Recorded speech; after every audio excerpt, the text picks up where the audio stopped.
Hey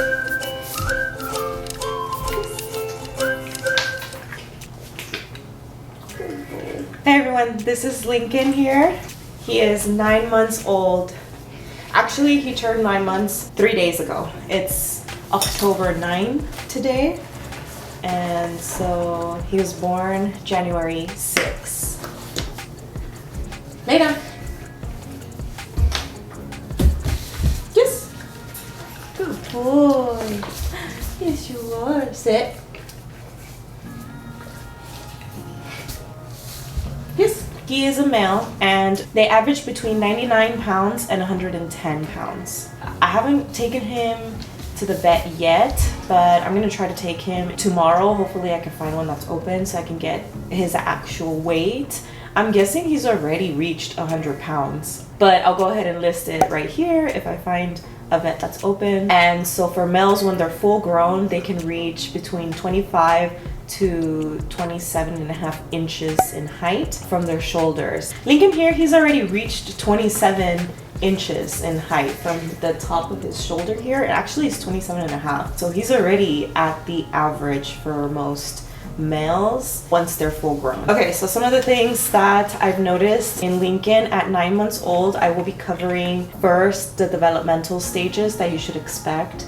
And then I'll be covering his development and what I've noticed as of now in Lincoln for his age. So the following is the developmental and behavior stages that you can expect through the growth cycle of a dog. So between 0 to 2 weeks, that is known as the neonatal stage. And they're just experiencing the world at that point. They're barely opening their eyes towards the end of that stage. And so there's nothing too much going on other than them growing. Then between 2 to 4 weeks is the transitional stage, and that is when they're leaving the nest and experiencing environmental stimuli. So between 3 to 5 weeks, that's their primary socialization stage, and this is the time when they're learning important lessons within their litter mates, such as bite inhibition, play, and submissive behavior. They're familiarizing themselves with other animals and people, basically all their 5 senses at this stage. Now, between 6 to 12 weeks, that's the crucial socialization with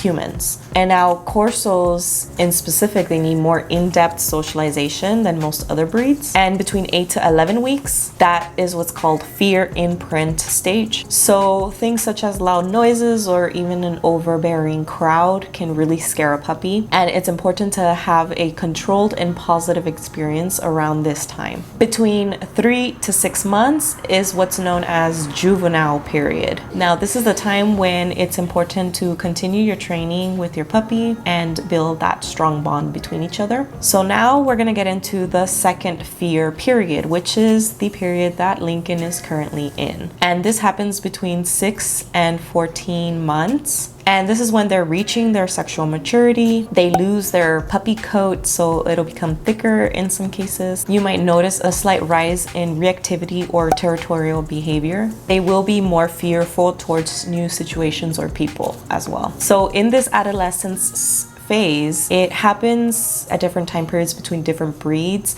Larger breeds, you tend to see it more later in life, between 6 to 9 months. Lincoln is already 9 months old and he's right there already. So some of the things that I've noticed in him that could be deemed as adolescent behavior or defiant behavior. So one of the things that I've noticed in him is testing boundaries. One example where he's testing boundaries is I left food on top of a counter and he quickly just stood up on top of the counter. I caught him and he was eating his food. I caught him, quickly corrected the situation, but that is an example of how he tests his boundary. Another thing that I've noticed is that he will come inside the house without being invited. Now, what I like to do with my dogs is I invite them inside. They have to sit or perform a command before coming into the house, and I don't like them to just rush into the house. Sometimes they'll have muddy feet or other situations, and also it's good to practice these kinds of things to establish that leadership or authority within your dogs as well. I've noticed disobedience in him. We'll be training and he will just not obey a command, or it will take him a while. It's important to letting them work on on a command within themselves. Instead of, say for example, you tell them to sit and they won't sit right then and there, just wait a few seconds, let them work it out within themselves to sit, instead of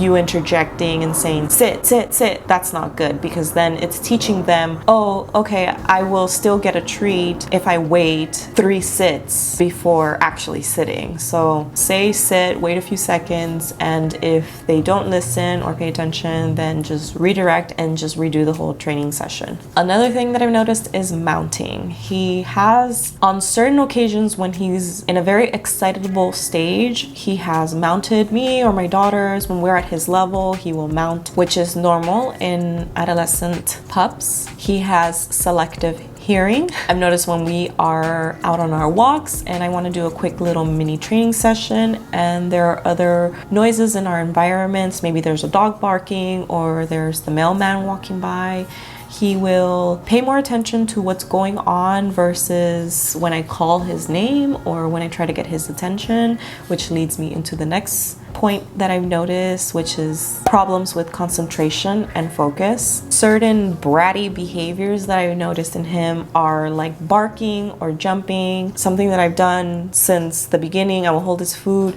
and instead of him patiently waiting, he will start to bark because he really wants his food, but I don't give him his food because that is not an appropriate behavior that I'm looking for when I have the food. So I wait until he calms down and then he gets his food. Some of the tips that I've done to kind of help or minimize some of these behaviors include things like early socialization. He doesn't have an issue with biting because we have done some bite inhibition. He wasn't really a biter growing up and he's always had his own toys or his own things to bite or play with. Now the third thing is having strong leadership, and one of the ways that you can accomplish this is by always being the source of the most important resource for them, which is food. And letting him sit in front of his food before releasing him is a way that you can create this dependence. Another way to have a strong leadership skill is to not let him get away with ignored commands. Now that goes with having strong discipline with your dog and having that form of correction and redirection. Now the fourth thing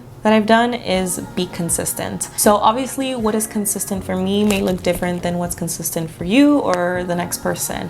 So depending on the frequency of consistency that you have between you and your dog is going to determine how fast you get to a certain level. But definitely having that consistency is what's going to help combat a lot of behavior issues that can be developed within younger dogs or even older dogs. Now the fifth thing is supervision. Now the supervision, I have it in place when it comes to strangers. Some early signs that you should look out for is like staring and stalking of strangers or preventing your guests from walking through the doors. Cane Corsos tend to be very wary of strangers. They can become pretty protective, overprotective in some cases.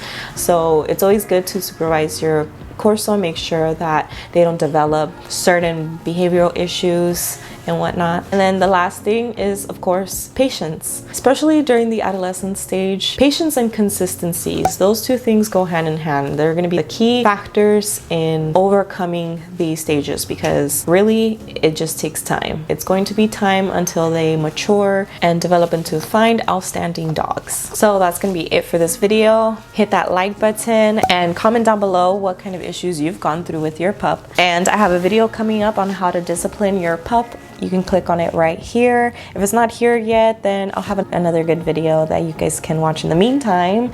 And thanks for watching. I'll see you guys next time. Bye.